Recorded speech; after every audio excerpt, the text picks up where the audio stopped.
Nicaragua, hora cero. En definitiva, para que Nicaragua supere la crisis que vive desde mediados de abril será necesario que Daniel Ortega y su esposa salgan del poder.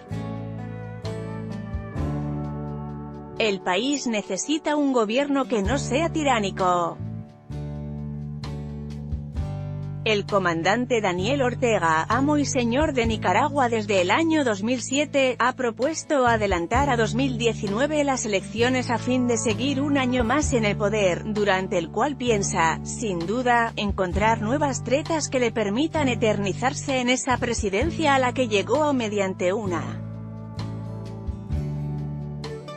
mazamorra electoral en la que se mezclaban residuos del sandinismo, empresarios mercantilistas y purpurados católicos como su antiguo adversario, el cardenal Miguel Obando, recientemente fallecido, a quien ganó para su causa con una oportuna conversión y haciendo que lo casara con su antigua compañera y cómplice, la actual vicepresidenta Rosario Murillo.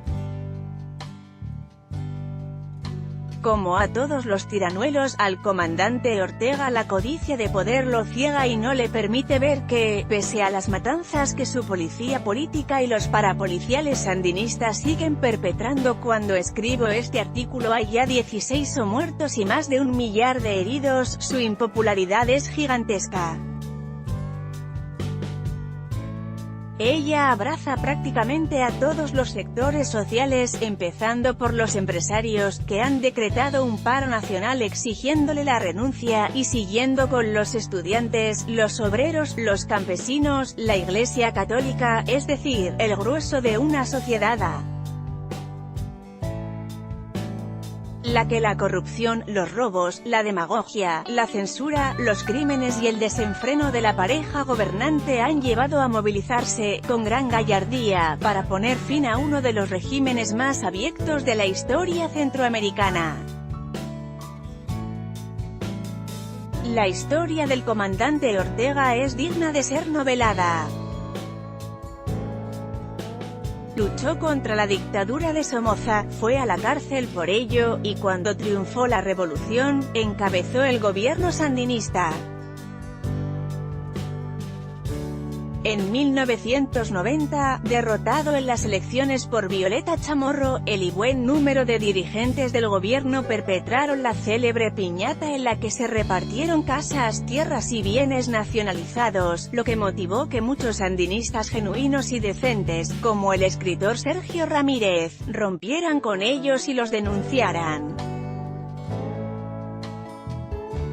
Para volver al poder, Daniel Ortega aparentó una doble conversión democrática y religiosa, haciendo pactos delirantes, como el que fraguó con Arnoldo Alemán, al que ayudó a salir de la cárcel a la que había sido condenado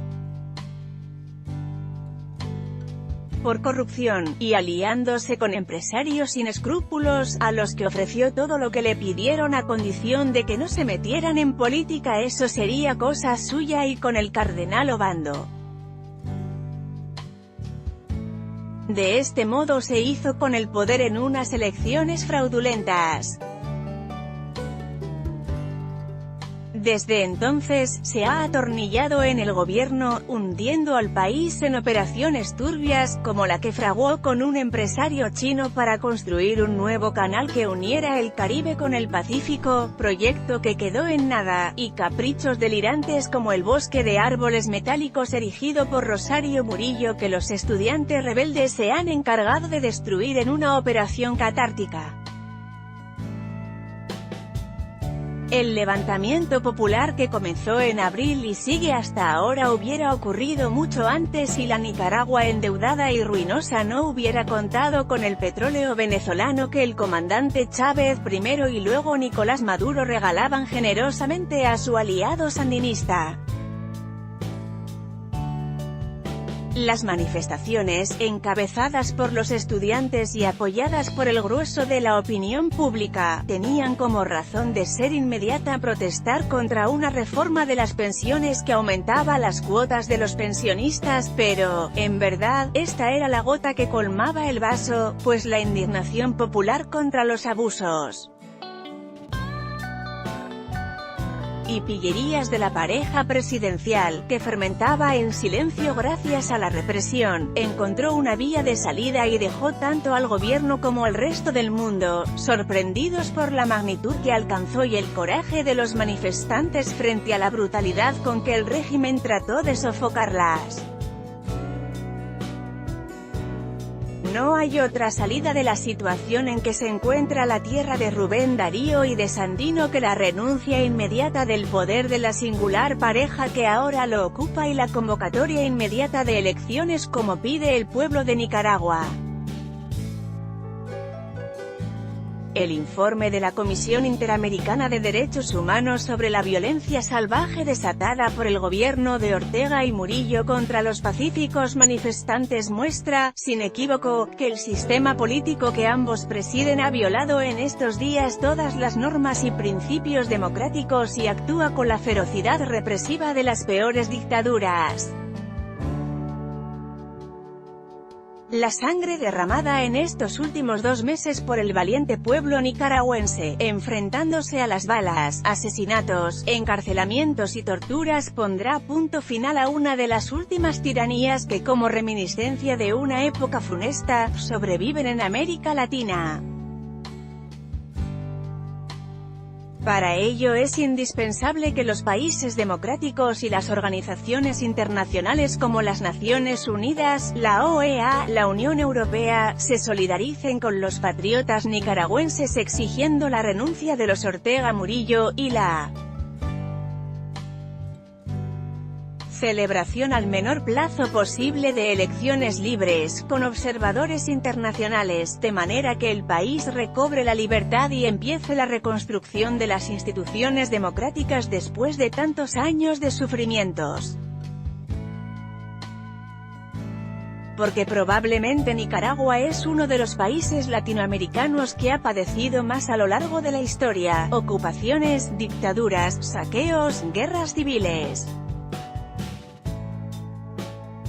La de Somoza fue una de las peores tiranías que ha experimentado el continente y su derrota una gesta popular que despertó grandes esperanzas.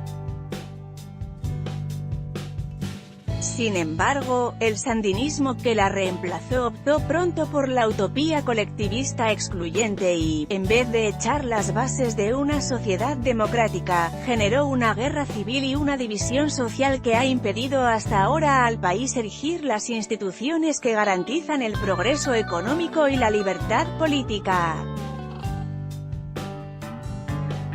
Pero nunca es tarde para iniciar este proceso y, luego de las experiencias terribles que han signado su historia reciente, la salida del poder del comandante Ortega y su siniestra compañera deberían inaugurar una nueva era para esa tierra de héroes y de grandes poetas. La realidad de nuestro tiempo no está ya para sistemas tiránicos ni utopías sociales, ambas cosas solo han traído miseria y dolor a los países que sucumbieron a ellas. América Latina lo va entendiendo también y la prueba es que ya casi no quedan regímenes de aquella índole, con las tristes excepciones de Cuba y Venezuela. Y, de los países que respaldaban el socialismo del siglo XXI, por oportunismo y codicia, pues solo lo practican de palabra, no de hecho, parece estarse apartando Ecuador, y ahora Nicaragua, de modo que, por fin, la democracia reemplazará aquella deprimente realidad política a la que reinaba en América Latina de mi juventud, en la que, de un confín a otro del continente, había dictaduras militares, con las excepciones habituales Costa Rica y Uruguay. No es casualidad por eso, que la libertad en estos países parezca más enraizada que en los otros, así como la cohesión social y la paz. Derechos mundiales de prensa en todas las lenguas reservados a Ediciones El País, S.L., 2018. Derecho de autor Mario Vargas Llosa, 2018, contexto de la noticia.